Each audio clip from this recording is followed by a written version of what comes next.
दिक्कत नहीं है, तब हमरा के इतना झेले के पड़ता। कौन हई हई हई नदी तंग कर दिया। नदी तो बहुत तंग करती है, साथ साथ देवर तंग करता। एकर पहले छोटा उठा रहा है बरा ए बरा उठा रहा ई ना से धरे आ सब के छोड़ ना, तार मायो लइका भेल बड़े, तार मायो बहुत करिया केहू के कुछ कह लेकिन हमरा माई के मत कहिया, हमरा माई के मत कहिया तू। तार माई बढ़िया बड़ी उधर तो बिगड़ ले तीनों। ई त नंदी है। सुना ना तू काहे परेशान बड़ काहे ढेर परेशान था। बहुत परेशानी है कि हम ठीक बनी धनी बहरा में समाचार अपन तू सुनवा कि तू कैसे बारू ए धनिया हर मुंह खोल के बतावा। और तो सुना का हो कि केहू हम के कुखने को है, केहू हम केहू कने को है, आ कुछ को है हो सैया ए सैया देवरा मन रखने को है, अनन देता फेकने को है, सास कौआ हबने को है हो ए सैया देवरा का रखने को है, नन देता फेकने को है, सास कौआ हबने को है हो ए सैया देवरा मन रखने को है, नन देता फेकने को है, सास कौआ हबने को है हो। हम ठीक बनी धनी बहरा में समाचार अपन तू सुनावा। बहुत बड़ा तू कैसे बारू ए धनिया मुंह खोल के बतावा। हाँ तो सुना ए राजा केहू हम के कुखने को है, केहू हम केहू कने को है, कुछ को है हो सैया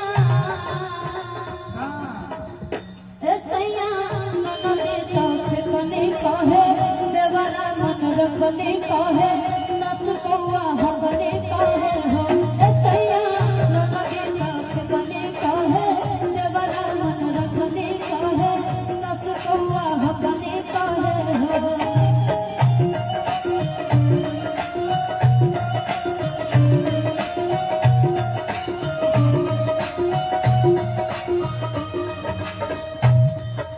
सुनी ससुरा में अभी बहुत पछतात है। काहे हो हमार घर परिवार हमरा कितना प्यार करत रहे, घर के दुलारोई रहनी अपना मम्मी से बताई, कितना प्यार करत रहे मम्मी ननद के समझाई।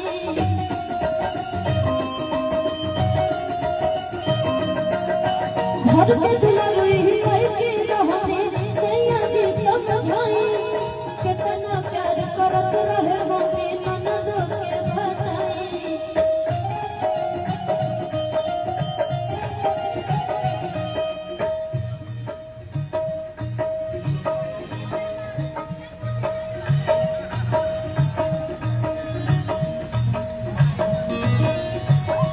ए जी का हो बहुत दुख हमरा का देख बोलो।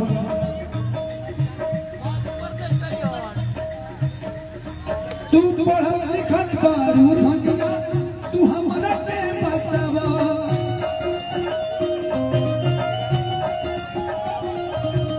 चुपचाप बंद सब सहल कर हमसे तू लाज बचावा। चुपचाप तू बात सहल करा हमसे लाज बतावा। अच्छा केहू के भी इतना बुराई होगी तो केहू के बर्दाश्त होगी। सुनी तार माई का कहले का कहत रही हो केहू दिल छाता कने कहे। सुना ए राजा का हो केहू दिल छाता कने कहे, केहू बात कने कहे, कुछ कहे हो सैया ए सैया भाई ससुर का कहता है इस ससुर का कहते रहे ससुर।